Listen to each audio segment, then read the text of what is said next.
வணக்கம் அன்பான நேயர்களே, ஞானப்பிரகாசம் டாக்கிற்கு மீண்டும் உங்களை வரவேற்பதில் மகிழ்ச்சி. நான் உங்கள் தொகுப்பாளர் ஞானப்பிரகாசம். நான் உங்கள் தொகுப்பாளர் குழலினி. உங்களை இந்த ஆழமான அலசலுக்குள் வரவேற்கிறேன். இப்போ நமது அன்றாட வாசிப்புல நீங்க நிறைய சித்த மருத்துவம் இல்லனா இந்த பழங்கால ரசவாத முறைகள் பத்தி படிச்சிருக்கலாம். நிறையவே கேள்விப்பட்டிருப்போம். ஆமா, குறிப்பா இந்த ரசவாதம் அப்படின்னு சொன்னாலே இரும்ப தங்கமா மாத்துறது அப்படிங்கிற ஒரு மாயாஜால கதை தான் பலருக்கும் ஞாபகம் வரும். கரெக்ட், அது ஒரு பொதுமான எண்ணம். ஆனா இந்த துறையை தொடர்ந்து கவனிச்சுட்டு வர்றவங்களுக்கு நல்லாவே தெரிஞ்சிருக்கும், அது வெறும் தத்துவம் கிடையாது. என்ன சொல்றது, அது மிக துல்லியமான ஒரு வேதியியல் அறிவியல் அப்படின்னு. கண்டிப்பா, அதுல எந்த மாற்று கருத்தும் இல்ல. இன்னைக்கு நமது ஆய்வுக்கு நாம் எடுத்துக்கிட்ட தகவல் ஆதாரம் போகர் அருளிய போகர் 700 அப்படிங்கிற நூல்ல இருந்து எடுக்கப்பட்ட 2 குறிப்பிட்ட பாடல்கள். அதாவது பாடல் 12 மற்றும் 13. சரியா சொன்னீங்க. இன்றைய நமது நோக்கம் என்னன்னா, இந்த வரிகளுக்குள்ள ஒளிஞ்சிருக்கிற தாம்பிர சுண்ணம் தயாரிக்கிற முறையை நாம முழுமையா அலச போறோம். ஒரு நவீன வேதியியல் ஆய்வகத்தோட லென்ஸ் வழியா பார்க்க போறோம், அப்படிதானே? ஆமா, அதேதான். ஒரு கடினமான செம்பு, அதாவது தாமிரம், எப்படி மனித உடல் ஏத்துக்கக்கூடிய ஒரு மென்மையான வெள்ளை நிற நுண்துகள் மருந்தா மாறுது அப்படிங்கறத வார்த்தைக்கு வார்த்தை துல்லியமா பிரிக்க போறோம். இந்த பயணம் உண்மையிலே ரொம்ப சுவாரஸ்யமானதா இருக்க போகுது. ஏன்னா நாம இந்த பாடல்களை வெறும் இலக்கியமாவோ இல்ல ஒரு மேலோட்டமான மருத்துவ குறிப்பாவும் மட்டும் பார்க்க போறதில்ல. ஒவ்வொரு வரியும் ஒரு நவீன ஆய்வகத்துல நாம ஃபாலோ பண்ற ஒரு புரோட்டோகால் மாதிரி எப்படி ஒரு லேப் மேனுவலா விவரிக்கப்பட்டிருக்கு அப்படின்னு பார்க்க போறோம். ஆமா, அதோட மூலப்பொருட்களை எப்படி தேர்ந்தெடுக்கிறது, வினையூக்கிகளை எப்படி பயன்படுத்துறதுன்னு ஒரு முழுமையான ரசாயன செயல்முறை அதுல இருக்கு. சரி, நாம நேரா முதல் வரிக்கு போயிடலாமா? கண்டிப்பா. அப்படிதான் போக இந்த பாடலை ஆரம்பிக்கிறாரு. முதல் வரியே குவாலிட்டி கண்ட்ரோல், அதாவது தரக்கட்டுப்பாட்டை பத்தி தான் பேசுது. அந்த வரிய சொல்லுங்க. அடைத்திட்ட செம்பு துட்டு பலமொன்றாகும். இதுல ஒவ்வொரு வார்த்தையும் ரொம்ப முக்கியம். எந்த ஒரு வேதியியல் வினைக்கும் மூலப்பொருள் தூய்மையா இருக்கணுங்கிறது ஒரு அடிப்படை விதி. இங்க அவர் செம்பு துட்டு அப்படின்னு ஒரு செப்பு நாணயத்தை குறிப்பிடுறாரு. அதுக்கு முன்னாடி அடைத்திட்ட அப்படிங்கிற வார்த்தையை பயன்படுத்துறாரு. அடைத்திட்ட அப்படிங்கிற வார்த்தைக்கு வேர்ச்சொல் அடை அல்லது சேகரி அப்படிங்கிறது. இதோட தற்கால அர்த்தம் என்னன்னா, ரொம்ப கவனமாக தேர்ந்தெடுக்கப்பட்ட அப்படின்னு சொல்லலாம். ஓஹோ, அப்போ எந்த செம்பும் இல்லாம மருத்துவத்துக்காக கச்சிதமா தேர்ந்தெடுக்கப்பட்ட செம்பு அப்படிங்கறதா அதுக்கு அர்த்தமா? ஆமா, சந்தையில கிடைக்கிற சாதாரண செம்பு பாத்திரங்களையோ இல்ல கம்பிகளையோ பயன்படுத்தாம அவர் ஏன் நாணயத்தை தேர்ந்தெடுக்க சொல்றாருன்னு நீங்க நினைக்கிறீங்க? எனக்கு என்ன தோணுதுன்னா, அந்த காலத்துல அரசர்களால வெளியிடப்பட்ட நாணயங்கள்ல மட்டும்தான் வேற எந்த உலோக கலப்படமும் இருக்காது, அது தூய்மையான தாமரமா இருக்கும் அப்படிங்கிற ஒரு நடைமுறை உண்மைய போகர் சுட்டி காட்டுறாருன்னு எடுத்துக்கலாமா? மிக துல்லியமான பார்வை அது. மருத்துவ பயன்பாட்டுக்கு ஒரு உலோகத்தை பிரித்தெடுக்கும் போது அதுல துளியும் ஈயமோ இல்ல வேற எந்த உலோகமும் கலந்திருக்க கூடாது. அதனாலதான் செம்பு துட்டு நாணயங்கிறது தூய்மைக்கான ஒரு மறைமுக உத்தரவாதம். கரெக்ட். அடுத்து இதோட அளவீட்ட பாருங்க. பழம் 3 ஆகும். தற்காலத்துல ஒரு பழம் அப்படிங்கிறது தோராயமா 35 கிராம் எடை. ஒரு பழம் செம்புக்கு. அடுத்த வரியில அவர் என்ன சொல்றாருன்னா, ஆண்மையாம் வெள்ளியம் பலந்தா 4ஆம் அப்படின்னு சொல்றாரு. அதாவது வெள்ளியம் எனப்படும் தகரம் 4 பழம் இருக்கணும். 1க்கு 4 அப்படிங்கிற மிக துல்லியமான விகிதாச்சாரம். இங்க எனக்கு ஒரு சின்ன சந்தேகம் வருது. தகரத்தை குறிப்பிடும்போது ஆண்மையாம் வெள்ளியம் அப்படின்னு ஒரு அடைமொழியை கொடுக்கறாரு. அது வெறும் கவிதைக்காக பயன்படுத்தப்பட்ட வார்த்தை மாதிரி தோணினாலும் இந்த ரசவாத பின்னணியில பார்க்கும்போது ஒரு உலோகத்துக்கு ஆண்மை அல்லது வலிமை அப்படிங்கிற பண்பை கொடுக்கறது அதோட வீரியத்தை குறிக்குதா? வேதியியல் ரீதியா சொல்லணும்னா அதோட ரியாக்டிவிட்டி. கட்டாயமா. சாதாரண சூழல்ல நீங்க தகரத்தை பாத்தீங்கன்னா அது ஒரு மென்மையான உலோகம்தான். ஆனா அதிக வெப்பநிலையில செம்போடி இணையும் போது அந்த தகரம் மிக தீவிரமா வினை புரியும் தன்மை கொண்டது. ஓ, அதோட வேதியியல் மாற்றம் ரொம்ப வேகமா நடக்கும். ஆமா, செம்போட அணு அமைப்ப அதோட அந்த கடினமான பிணைப்பை உடைக்கக்கூடிய வீரியம் அந்த வெள்ளியத்துக்கு உண்டு. அந்த அதிகப்படியான ரியாக்டிவிட்டியை தான் அவர் ஆண்மை அப்படிங்கிற வார்த்தையால பதிவு செய்றாரு. நிஜமாவே இது ஒரு நுட்பமான உலோகவியல் குறியீடு தான். கண்டிப்பா. ஆனா ஒரு பங்கு செம்பையும் 4 பங்கு தகரத்தையும் நாம ஒன்னா சேர்த்து வெப்பப்படுத்தினா நமக்கு வெண்கலம் மாதிரி ஒரு உலோக கலவைதானே கிடைக்கும். அதாவது ஒரு அல்லாய் ஃபார்ம் ஆகும், அப்படிதானே கேக்குறீங்க? ஆமா, அது எப்படி ஒரு வெள்ளை நிறப்பொடியா, அதாவது மருத்துவத்துக்கான சுண்ணமா மாறும், அதுக்கான வினையோக்கிய பத்தி அடுத்த வரிகள்ல வருதா? நீங்க கேட்ட அந்த உலோக கலவை ஆகிவிடக் கூடாது அப்படிங்கிறதுக்காக தான் அவர் அடுத்த வரையில மிக முக்கியமான ஒரு ரசாயனத்தை அறிமுகப்படுத்துறாரு. துடைத்திட்டு துட்டுட்டு சவ்வீலம்தான் சுயமாக விராக நடை இருக்கும் பாலால். கரெக்ட். முதல்ல நாணயத்தை எந்த அழுக்கும் இல்லாம சுத்தமா தொடச்சிட்டு அதுக்கு மேல சவ்விரம் பூச சொல்றாரு. சவ்விரம் அப்படிங்கிறது என்னன்னு தெரியுமா? Mercury chloride. ஆமா, மெர்க்குரி குளோரைடு. இது ரொம்ப வீரியமான நச்சுத்தன்மை வாய்ந்த ஒரு ரசாயன உப்பு. செம்பும் தகரமும் ஒன்னு சேர்ந்து வெண்கலமா மாறிவிடாம தடுத்து செம்ப ஆக்சிஜனேற்றம் செஞ்சு சுண்ணமா மாத்துறதுல இந்த சவ்விரம் தான் பிரதான வினையோக்கியா செயல்படுது. அதாவது ஒரு கேட்டலிஸ்ட் மாதிரி. மெர்க்குரி குளோரைடு அப்படிங்கிறது நவீன வேதியியல்லையும் கூட மிக கவனமாக கையாளப்பட வேண்டிய ஒரு நச்சு பொருளாச்சே. உண்மைதான். அதனாலதான் போகர் அதனுடைய அளவை சுயமாக விராக நிடை அப்படின்னு மிக துல்லியமா வரையறுக்கிறாராம். ஏன்னா பழம் அப்படிங்கிற பெரிய அளவீட்டிலிருந்து இப்போ ஒரு சின்ன கச்சிதமான விராக நிடைக்கு மாறுறாரு. தற்காலத்துல ஒரு விராக நிடை அப்படிங்கிறது ரொம்ப குறைவான ஒரு அளவு. ஆமா, வினையோக்கியோட அளவு கொஞ்சமா மாறினா கூட முழு வேதியியல் வினையும் திசை மாறிடும். இல்லனா அந்த மருந்து மனித உடலுக்கு ஆபத்தான விஷமா மாறிடும். அதனாலதான் அதோட எடை மிக துல்லியமா இருக்கணும். ஆனா சவ்வேரம் அப்படிங்கிறது ஒரு கட்டியான உப்பு வடிவத்துல தானே இருக்கும். கரெக்ட். அத நாணயத்தின் மேல பூசணும்னா அது ஒரு திரவத்துல கரைக்கணும். அதுக்காக அவர் தேர்ந்தெடுத்த அந்த இயற்கை திரவம் தான் எருக்கம் பால். அடுத்த வரி அதுதான். இறுக்கம் பாலால் தடை திட்டம் கரைத்திது டுக்கு பூசி. நவீன ஆய்வகங்கள்ல உலோக உப்புக்களை கரைக்க நாம வீரியமான ஆசிட் பயன்படுத்துறோம். ஆனா போகர் இயற்கையாகவே அதிக அமிலத்தன்மையும் நச்சுத்தன்மையும் கொண்ட இருக்குஞ்செடியின் பாலை பயன்படுத்துறாரு. இதுல எனக்கு ரொம்ப பிடிச்ச வார்த்தை அந்த தடை திட்டங் கரைத்து அப்படிங்கிறது தான். ஏன் அப்படி சொல்றீங்க? தடை கூட்டல் இட்டங் கூட்டல் கரைத்து. எந்த ஒரு தடையும் இல்லாம எந்த கட்டியும் இல்லாம அதை அரைக்கணும் அப்படிங்கிறது. ஒரு ஆய்வக உதவியாளர் அந்த நச்சு உப்பை எருக்கும் பால்ல மிக நுணுக்கமா அரைச்சு கரைக்கிற காட்சி அப்படியே கண்முன் வருது. அந்த பதம் மிகவும் முக்கியம். நீங்க யோசிச்சு பாருங்க, ஒருவேளை சவ்வீரம் சரியா கரையாம சிறு கட்டிகளா நாணயத்தின் மேல தங்கிடுச்சுன்னா என்ன ஆகும்? ரியாக்ஷன் சரியா நடக்காதா? சூடேற்றும் போது அந்த குறிப்பிட்ட இடத்துல மட்டும் வினை ரொம்ப தீவிரமா நடந்து செப்பு நாணயத்துல ஓட்டையே விழுந்துடும். ஓஹோ. மேற்பரப்பு முழுவதுமே ஒரே சீரான தடிமன்ல, அதாவது ஒரு மைக்ரான் லெவல் யூனிஃபார்ம் கோட்டிங்ல இந்த சவ்வீர கலவை பூசப்பட்டிருக்கணும். அதனாலதான் கட்டி இல்லாம அரைக்கணும் அப்படிங்கறத அத்தனை அழுத்தமா பதிவு செய்றாரு. ஆக ஒரு தூய்மையான செப்பு நாணயம், அதுக்கு மேல எந்த கட்டியும் இல்லாம பூசப்பட்ட மெர்க்குரி குளோரைட் மற்றும் இருக்கம்பால் கலவை.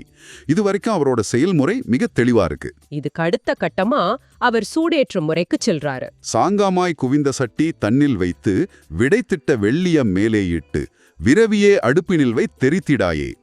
இந்த இடத்துல சாங்கமாய் அப்படின்னா முறையாக அல்லது கச்சிதமாக அப்படின்னு அர்த்தம். ஆமா, நாணயத்தை ஒரு குவிந்த மண் பாண்டத்துல வச்சு அதுக்கு மேல தயார் நிலையில இருக்கிற வெள்ளியத்தை வைக்க சொல்றாரு.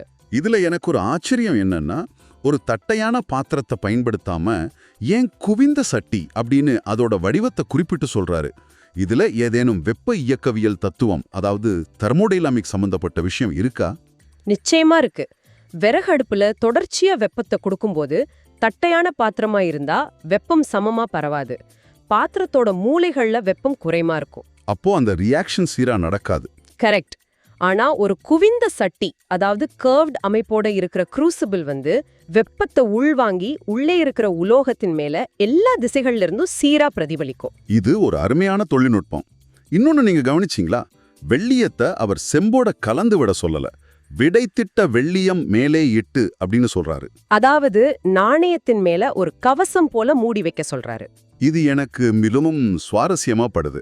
தகரத்தை ஒரு கவசம் போல வைக்கும்போது அடுப்புல வெப்பம் அதிகரிக்கும் நிலையில தகரம் முதல்ல உருகி அந்த நாணயத்தை முழுவதுமா மூடிடும் அல்லவா? ஆமா, தகரம் சீக்கிரமே உருகிடும். இது உள்ளே இருக்கிற சவ்வீரம் ஆவியாகி வெளியேறி விடாம தடுக்கிற ஒரு மூடிய சூழலை ஒரு ஹெர்மெட்டிக் சீல் மாதிரி உருவாக்குதா? நீங்க சரியா பிடிச்சிட்டீங்க. அந்த மூடிய சூழல் தான் இங்க மிகப்பெரிய ரகசியம். தகரம் உருகி ஒரு கவசமா மாறின உடனே உள்ள இருக்கிற சவ்வீரம் அதிக வெப்பத்தால ஆவியாகி அந்த சிறிய இடைவெளிக்குள்ள செம்போட மிக தீவிரமா வினைபுரிய தொடங்கும். அந்த வேப்பரைசேஷன் ப்ராசஸ். ஆமா, இந்த மூடிய வேதியியல் அமைப்பு தான் உலோக அணுக்களை உடைச்சு அதை ஒரு மென்மையான சுண்ணமா மாத்திர மிக முக்கியமான கட்டம். இது நவீன க்ளோஸ்ட் க்ரூசிபிள் முறைகளுக்கு சற்றும் சளைச்சதல்ல. சரி, இதை எவ்வளவு நேரம் சூடேற்றணும்? அடுத்த பாடல், அதாவது 13வது பாடல் இந்த நேர கட்டுப்பாட்டை பத்தி பேசுது. எரித்திட்டே இடுக்கினால் துட்டைத்தானும் எடுத்து பாரிரு சாமமான பின்பு. எரித்துக்கை இடுக்கியினால் அப்படிங்கிறது தற்காலத்துல சூடேற்றிய பின் இடுக்கியை பயன்படுத்தி அப்படிங்கிற அர்த்தத்தை கொடுக்குது. ஆமா, சூடேற்றின பிறகு அது எப்படி வெளியே எடுக்கணும் அப்படிங்கறதுலயும் ஒரு கடுமையான பாதுகாப்பு விதிமுறை இருக்கு பாருங்க. Safety protocol. அத வெறும் கையாலோ அல்லது துணியாலோ தொட்டு விடக்கூடாது, இடுக்கினால் எடுத்து பார் அப்படின்னு எச்சரிக்கிறாரு. ஆமா, உள்ளே மெர்க்யூரி குளோரைடு மாதிரியான நச்சு ரசாயனங்கள் ஆவியாகி வினை புரிஞ்சிருக்கு. அதோட எச்சங்கள் கைகள்ல பட்டால் அது ஆபத்தானது அப்படிங்கறத உணர்ந்துதான் இடுக்கியினால் அப்படிங்கிற கருவியின் பெயரை குறிப்பிட்டு எச்சரிக்கிறாரு. சரி, நேரம் பத்தி அவர் என்ன சொல்றாரு? 2 சாமம் ஆன பின்பு 2 சாம நேரம் கழிச்சு எடுத்து பார்க்க சொல்றாரு. 1 சாமம் அப்படிங்கிறது தோராயமா 3 மணி நேரம். அப்போ 2 சாமம்னா 6 மணி நேரம். கால்குலேஷன் படி பார்த்தா ஆமா, 6 மணி நேரம் தொடர்ச்சியா ஒரு குறிப்பிட்ட அதிக வெப்பநிலையா அந்த விறகடுப்புல பராமரிக்கிறது அப்படிங்கிறது அசாத்தியமான ஒரு திறமை. கான்ஸ்டன்ட் டெம்பரேச்சர் மெயின்டைன் பண்றது சாதாரண விஷயம் இல்ல. தீயோட நிறத்தை பார்த்தே வெப்பநிலையை அளவிடுற நுட்பம் அந்த காலத்துல அவங்களுக்கு இருந்திருக்கு. கண்டிப்பா.